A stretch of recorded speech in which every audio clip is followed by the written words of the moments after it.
Bonjour à tous, ici Smod et aujourd'hui je vais vous parler des passages à niveau non gardés.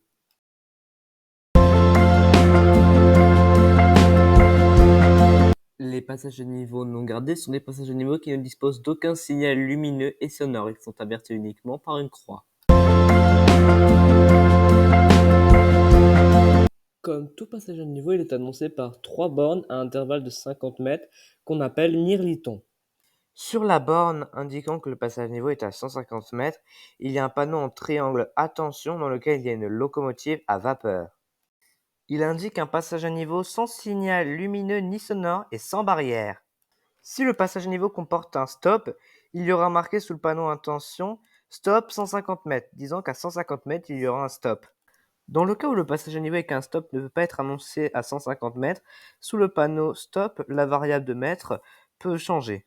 Dans le cas où il y a juste le panneau attention avec la locomotive à vapeur et aucun mirliton, ça veut dire que le passage à niveau non gardé est imminent.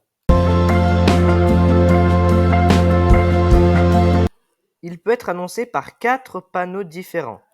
Le premier, le panneau de type G1 qui informe qu'il n'y a qu'une seule voie à traverser. En cas de manque de place, le panneau peut être placé à la verticale. Dans ces conditions, il ne se nomme plus G1 mais G1B. Il peut également signaler une aire de danger aérien, un endroit où les avions volent à basse altitude et représentent un danger pour la circulation routière. Dans ces conditions, il est complété par un feu R24. Ces panneaux ont été instaurés en 1963. Dans le cas où le passage à niveau possède plusieurs voies, il y a une demi-croix de Saint-André rajoutée sous la croix de Saint-André. Dans ces conditions, il se nomme G1A. Ce panneau aussi a sa version verticale en cas de manque de place. Dans ces conditions, il se nomme G1C. Ces panneaux auront été instaurés en 1977. Il est important de préciser que ces deux panneaux n'indiquent pas une zone de danger aérienne, mais uniquement un passage à niveau sans barrière, mais aussi sans signal lumineux et sonore, je le rappelle, à plusieurs voies. Dans le cas où il y a un passage à niveau non gardé à plusieurs voies, il y a toujours un panneau en train pour en cacher un autre, car cette devise s'approprie plus à ce genre de passage à niveau.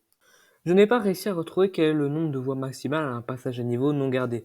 Si vous le savez, n'hésitez pas à le dire en commentaire, même si personnellement je pense qu'il s'agit de 2 voies. Après, je ne sais pas. Alors pourquoi on appelle ce genre de passage à niveau les passages à niveau non gardés? Eh bien, ça vient tout simplement de l'époque, car à l'époque, les passages à niveau étaient gérés par des gardes-barrières. Alors quand il y avait un passage à niveau avec aucune barrière, il n'y avait pas de garde-barrière, donc il n'était pas gardé, d'où le fait de passage à niveau non gardé. Les passages à niveau non gardés sont aussi des fois appelés passages à niveau sans barrière. Mais là aussi, ça vient de la même chose, car quand il n'y avait pas de barrière, il n'y avait pas de garde-barrière. Donc le passage à niveau n'était pas automatisé.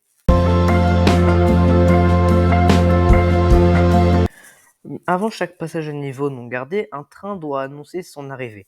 Pour cela, il y a d'abord une pancarte S, S pour siffler, qui impose au train d'utiliser l'avertisseur sonore, autrement dit de siffler ou de klaxonner pour annoncer son arrivée. Après cela, les usagers de la route sont censés pouvoir le voir arriver et donc doivent attendre qu'il passe pour franchir le passage à niveau.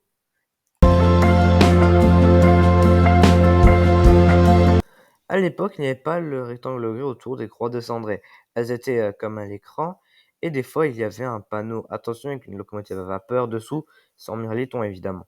C'est la fin de cette vidéo sur les passages à niveau non gardés. N'hésitez pas à la liker si elle vous a plu, à la commenter, à la partager, et à vous abonner à la chaîne ainsi qu'à activer les notifications. Surtout c'était Smod, et n'oubliez pas qu'un train peut en cacher un autre.